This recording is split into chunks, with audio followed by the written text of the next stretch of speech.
आज हम सब लोग यहाँ पर बहुजन समाज में जिन लोगों ने योगदान दिया है साहब के सपने को पूरा करने के लिए। साहब का सपना क्या था, ये बात हम लोगों को अगर समझ में आ जाए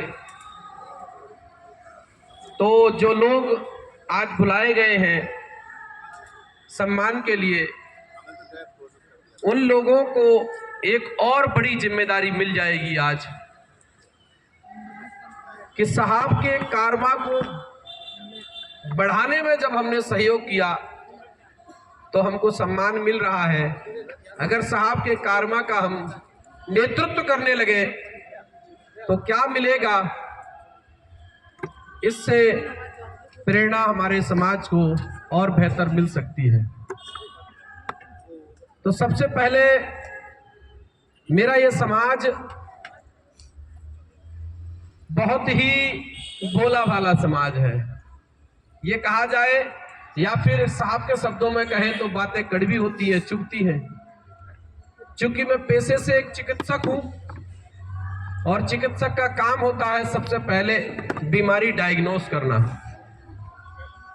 सबसे पहले हमको पता होना चाहिए हमारी बीमारी क्या है, फिर हमको यह पता होना चाहिए इस बीमारी का कारण क्या है, फिर हमको बीमारी की दवा पता होना चाहिए, फिर बीमारी की दवा को खाने का तरीका पता होना चाहिए, और फिर वो बीमारी आगे ना बढ़े, दोबारा ना आए तो उसका परहेज पता होना चाहिए। अगर ये 5 चीजें हमको पता चल जाए तो बीमारी को खत्म किया जा सकता है, और जब बीमारी खत्म हो जाती है तो शरीर स्वस्थ हो जाता है।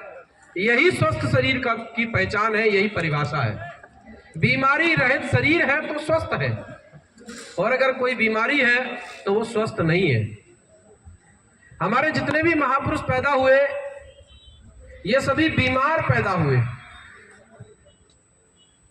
या फिर माने कि इनको एक समय ऐसा आया जब ये बीमार हो गए और ऐसी बीमारी से ग्रसित हुए कि अगर ये उसका उपचार न ढूंढते तो मारे जाते। जैसे मान के चलिए मुझे कैंसर की बीमारी हो जाए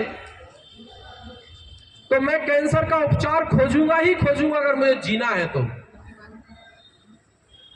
वैसे ही हमारे ये महापुरुष हैं जिनके चित्र हम लगाते हैं, इनको सामाजिक परिवर्तन की बीमारी लग गई, और बीमारी इस कदर की लगी कि अगर वो उसका उपचार नहीं खोजते तो जी नहीं पाते। जीवन है तो बीमारी का उपचार खोजेंगे ही खोजेंगे, और नहीं तो मारे जाएंगे। और मरना कौन चाहता है, सब तो जीना चाहते हैं। तो वो भी जीना चाहते थे, इसलिए बीमारी का उपचार खोजे। हमारी बहन ने अभी एक बहुत ही शानदार गाना गाया कि अरहत के लिए कि इंतजार कर रहे हैं, अरहत आएंगे हमारी नैया पार लगाएंगे। अच्छी बात है, ना अरहत आएंगे, न बुद्ध आएंगे, न कबीर आएंगे, न रविदास आएंगे, न फूले आएंगे, कोई नहीं आएगा। स्तुतियां उनकी विचारधारा में होती है। हमारे यहाँ तो यह होता है कि बुद्ध का अधूरा कारवा हम पूरा करके दिखाएंगे, ऐसे संकल्पवान लोग पैदा होते हैं। स्तुतियां नहीं की जाती हैं। मेरा समाज इंतजार करता है, इंतजार कर रहा है कि कोई तो मसीहा आए, कोई तो मसीहा आए, कोई तो समाज को इकट्ठा करे। कोई नहीं करेगा, हमको खुद करना पड़ेगा। अगर हम नहीं निकल सकते, जो काम हम नहीं कर सकते तो दूसरा नहीं कर सकता। हमको तय करना पड़ेगा कि इस काम को हम करके दिखाएंगे। 18 मार्च 1956 को आगरा के रामलीला मैदान में बाबा साहब ने एक बात कही कि मुझे जिनसे उम्मीद थी वो लोगों ने उम्मीद को पूरा नहीं किया है। तो उन्होंने सबके बारे में कहा,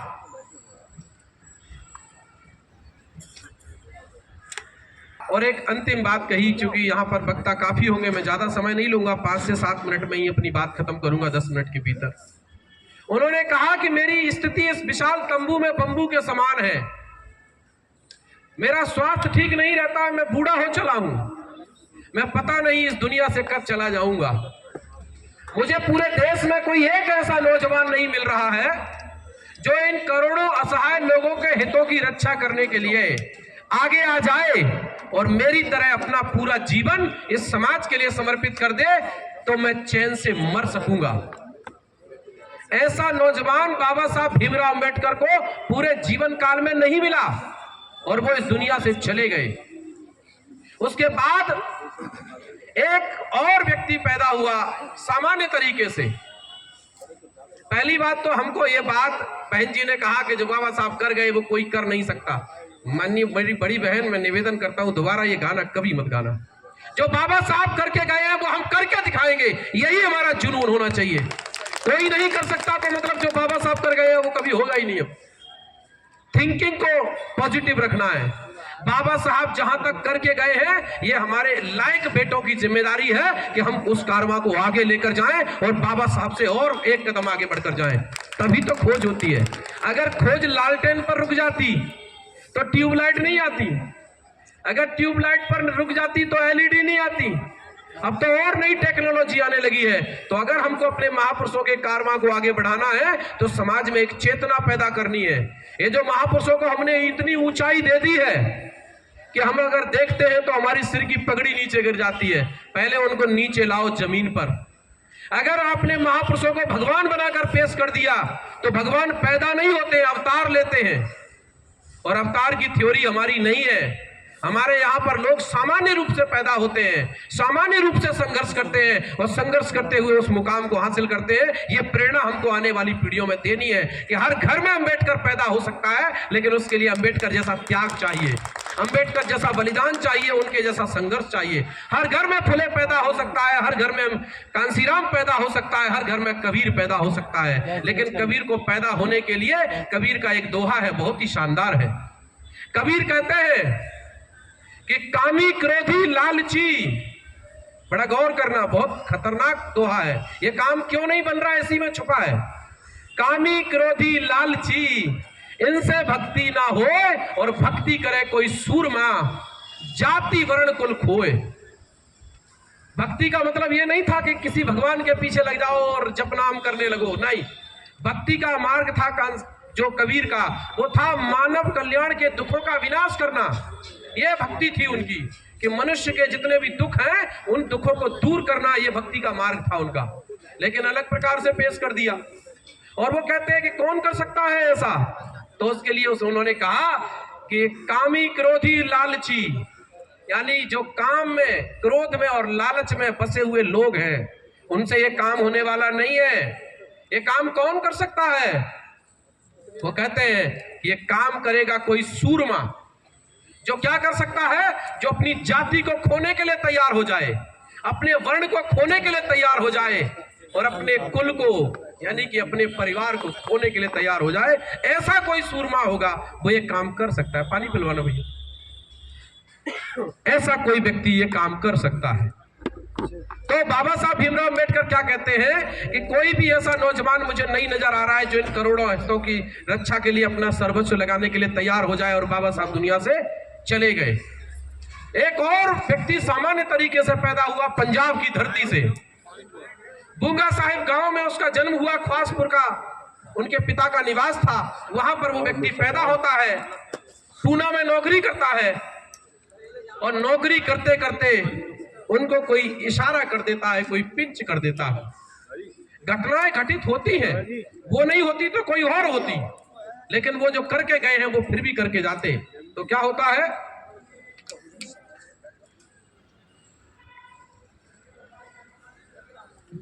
जब उनको ये बात समझ में आती है तो वो पंजाब के रहने वाले थे, पूना में नौकरी करते थे, वहां से नौकरी छोड़ देते हैं और नौकरी छोड़कर पूरे देश में घूमना शुरू कर देते हैं और खोजना शुरू कर देते हैं उस व्यक्ति को, जिस व्यक्ति की तलाश किसको थी?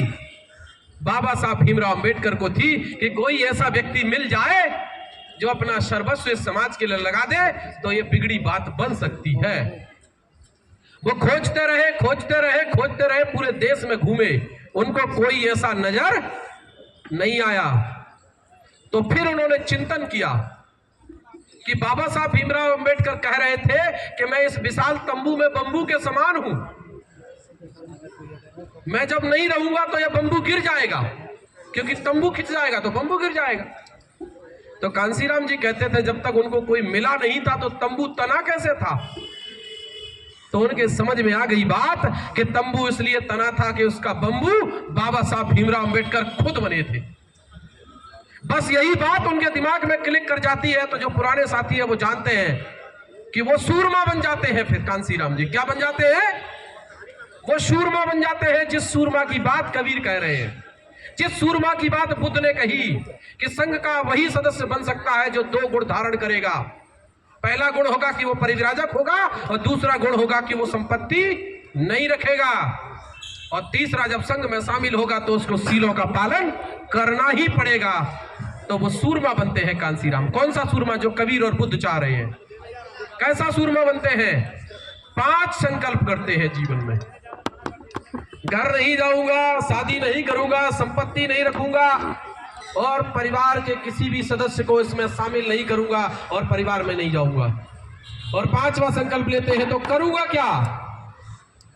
जो कबीर ने कहा, जो बुद्ध ने कहा कि मैं वो करूंगा जो इन दुखियों के दुख को दूर कर सकता है, इस बहुजन समाज के लोगों के दुखों को दूर कर सकता है, ऐसा काम मैं करूंगा। और 5वां संकल्प ले लेते हैं और निकल पड़ते हैं। और फिर आपने देखा कि जब वो सूरमा बनते हैं, अपनी जाति, अपना वर्ण, अपना कुल खो देते हैं, तो क्या देकर जाते हैं, यह बहन ने गाकर बता दिया है आपको। तो भक्ति करने के लिए तो सूरमा बनना पड़ेगा। मैं पिछले 12 साल से इस मूवमेंट में काम कर रहा हूं, लेकिन समझ में 2 साल पहले आया है। आप लोगों में से कई लोग मुझे जानते हैं, जो मुझसे पूछते हैं कितने साल के हो डॉक्टर साहब, तो मैं कहता हूं 2 साल का। तो बड़ा आश्चर्य में पड़ जाते हैं, 2 साल के हैं, आप दिखते तो नहीं है। मैंने कहा आपको नहीं दिखते हैं, मुझे तो लगता है कि मैं 2 साल का हूं। बाबा साहब भीमराव अम्बेडकर ने जब 1856 को एक कार्यक्रम आयोजित किया था, 14 अक्टूबर 1956 को, माफ करना, 14 अक्टूबर 1956 को बाबा साहब भीमराव अम्बेडकर एक कार्यक्रम आयोजित करते हैं। उस कार्यक्रम में कहते हैं कि अब मेरा क्या हो रहा है? नया जन्म हो रहा है, मैं नए जन्म में प्रवेश करने जा रहा हूं, अब मैं पुराना नहीं रहा। तो जिस दिन भी महापुरुषों के जीवन में ये घटनाएं घटित होती है, उसी दिन उनका नया जन्म होता है, क्योंकि वहां से वो नया अध्याय शुरू करते हैं, वहीं से शुरुआत होती है इस मूवमेंट की। तो ये दिन मेरे जीवन में भी आया 15 सितंबर 2021, जब मैं इस काम को करने की मन में ठान चुका और मुझे समझ में आ चुका कि मुझे क्या करना है। और इसके लिए जब काम करना शुरू किया तो समझ में आया कि हमसे पहले भी हमारे पुरखों ने कुछ काम किए हैं। तो हमारी बात कहां से बिगड़ी है और कहां तक बनती आई? तो बात बिगड़ी कांसीराम साहब के जाने के बाद। तो हमने कहा साहब कब गए? तो याद आया 9 अक्टूबर। मैंने कहा 9 अक्टूबर को हमको शुरुआत करनी चाहिए। क्यों? क्योंकि हमने देखा कि बाबा साहब भीमराव अम्बेडकर का जो आंदोलन है वो कांसीराम जी ने शुरू किया। तो कब से शुरू किया? 6 दिसंबर 1978 और 6 दिसंबर 1982 और 14 अप्रैल 1984। 81, 78, 81 में DS4, 78 में वामसेप और 84 में BSP। तो मैंने कहा कि हमारे पुरखे की आवाज कब बंद हुई? तो कई लोगों को 9 अक्टूबर पता था, लेकिन जब मैं खोजने निकला तो मुझे याद आया 15 सितंबर। 15 सितंबर वो दिन था जिस दिन मान्यवर कांसीराम साहब हैदराबाद की धरती पर एक कैडर कैंप को आयोजित करने गए हुए थे। वहां वो एक सभा को एड्रेस करते हैं, उसके बाद अपने लोगों का कैडर कैंप लेते हैं और वहां पर वो एक स्पीच देते हैं कि मैंने इतनी तैयारी कर ली है कि इस ब्राह्मणवाद को, यही स्पीच उन्होंने इंदौर में भी दी थी जिसमें मेरे पिताजी गए हुए थे। वो कहते हैं कि मैंने ऐसी तैयारी कर ली है कि आने वाले 10 सालों के अंदर मैं ब्राह्मणवाद को इस जमीन के अंदर 20 हाथ गड्ढे गहरे में दफन कर दूंगा, ये कभी फिर उठ नहीं पाएगा। और आप आश्चर्य करेंगे जानकर, उस मसीहा का वो आखिरी स्पीच था। उसके बाद उनका ब्रेन हेमरेज हो जाता है, उनकी आवाज चली जाती है। आवाज जाने के बाद भारत की धरती पर कभी भी जैसा कैंप साहब ने किया वैसा कैंप कोई आयोजित दोबारा नहीं करता है। मुझे समझ में आ गया कि मुझे शुरुआत करनी है। और 15 सितंबर 2021 को ग्वालियर की धरती से मैंने और मेरी जीवन साथी ने दोनों ने मिलकर फैसला किया। अभी सर ने बताया कि इन्होंने सब कुछ छोड़ दिया, ये सब वहां तक के लोगों के लिए तो ठीक है जो सामान्य लोग हैं, छोड़ा कुछ नहीं जाता है। जब मकसद बड़ा हो जाता है तो छोटे छोटे रोड़े छूट जाते हैं। परिवार एक छोटा रोड़ा है, रिश्तेदार एक छोटे रोड़े हैं, नौकरी एक छोटा रोड़ा है, संपत्ति एक छोटा रोड़ा है। और जब आपका मकसद बड़ा होगा तो ये छोटे रोड़े अपने आप छूट जाएंगे, इनको छोड़ने की जरूरत नहीं पड़ती है। आप संकल्प मकसद के लिए लेते हैं, और जब आप संकल्प मकसद के लिए लेते हैं तो आप भरोसा रखिए दुनिया की कोई ताकत आपको फिर पछाड़ नहीं सकती, क्योंकि आपने वही करने का फैसला किया है जो बुद्ध ने, कबीर ने, रविदास ने और फुले ने और अम्बेडकर ने किया है और कांसीराम करके गए। तो इसके लिए हमको करने के लिए एक योजना चाहिए, और योजना खुले में नहीं बताई जा सकती। तो जिनको लगता है कि हमको कुछ ठोस योजना पर काम करना चाहिए, जिनको लगता है कि बदलाव हमको करना चाहिए, वो लोग चाहेंगे तो नंबर नोट कर लेंगे, क्योंकि मैं तो बीमारी का इलाज करने निकला हूं। बड़ी गंभीर बात कह रहा हूं। जिनको लगता है कि हम बीमार हैं वो फोन करेंगे और डॉक्टर के पास जाएंगे, और जिनको लगता है कि हम स्वस्थ हैं वो कभी डॉक्टर के पास जाएंगे नहीं जाएंगे। तो जिनको लगता है कि हमको भी सामाजिक बीमारी है, कुछ लोग मुझे नजर आ रहे हैं जिनको सामाजिक बीमारी है और बड़े लेवल की है, पर वो खुद ही चिकित्सक बनना चाह रहे हैं। मैं कहता हूं चिकित्सक बनने में 5 वर्ष लगते हैं, उतना समय तो आपको भी देना पड़ेगा। जिस बीमारी का आप डायग्नोस करना चाहते हैं उसके लिए कम से कम 5 साल तो आपको देने पड़ेंगे उसको जानने के लिए।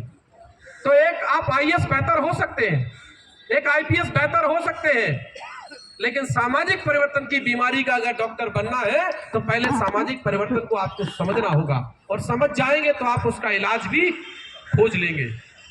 तो जिनको लगता है कि हम बीमार हैं और हमको इलाज की जरूरत है वो मुझे आमंत्रित कर सकते हैं, और मैं तो बीमार हूं, अगर कोई और चिकित्सक है तो मैं उसके पास जाने के लिए तैयार हूं, और मैं तो शरणागत भी होने के लिए तैयार हूं, क्योंकि बीमारी मेरी बहुत बड़ी है और इसका इलाज भी मुझे ही खोजना है, और जो खोज चुके हैं उनके साथ चलने में क्या आपत्ति है। लेकिन आपको कबीर साहब की वो बात तो आपको याद करनी ही पड़ेगी कि आपको अपनी जाति और वर्ण और कुल तो खोना ही पड़ेगा। जाति वर्ण कुल केवल वो परिवार नहीं है, संगठन भी एक बहुत बड़ा परिवार होता है। जिसको एक बार तगमा अध्यक्ष का मिल गया वो मर जाएगा, लेकिन अध्यक्ष का तगमा नहीं छोड़ेगा। तो इस बात को समझने के लिए जो सब कुछ खोने के लिए तैयार होगा वो परिवर्तन करके दिखाएगा। तो आप लोगों को कभी मौका लगे तो जरूर बुलाइएगा। हम लोगों ने सामाजिक परिवर्तन का काम शुरू किया है, और वो 3 चीजों से शुरू किया है कि हम लोग पहले एक साथ बैठना शुरू करें। तथागत बुद्ध के जीवन की एक घटना बोलकर मैं बात खत्म कर रहा हूँ। अजात शत्रु जब तथागत बुद्ध से बात करते हैं, घटना है लिच्छवियों के संबंध में। जो बुद्धिस्ट लोग हैं वो इस बात को बहुत अच्छे से समझते हैं। अजात शत्रु बुद्ध के पास आते हैं और पूछते हैं कि हम लिच्छवियों को नहीं हरा पा रहे हैं, क्या कारण है बुद्ध? तो बुद्ध ने कहा पहले आप पता करके आइए क्या वो लोग एक साथ बैठते हैं।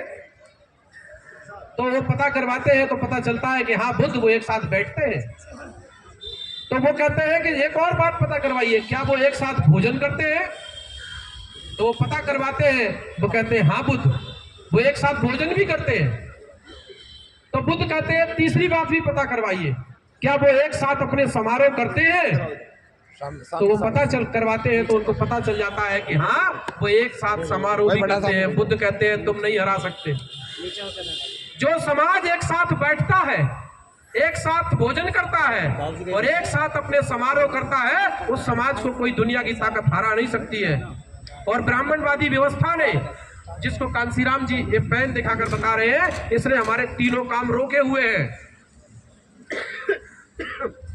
भारत की धरती पर आज एक गांव ऐसा नहीं है जिसमें बहुजन समाज की 10 जातियों के लोग रहते हो और वो एक साथ बैठते हो, एक साथ भोजन करते हो और एक दूसरे के यहाँ समारोह में शामिल होते हो। एक गांव नहीं है ऐसा। अगर हम ये काम शुरू करा दें तो हमारी बीमारी दूर हो सकती है, लेकिन ये कराना इतना आसान नहीं है।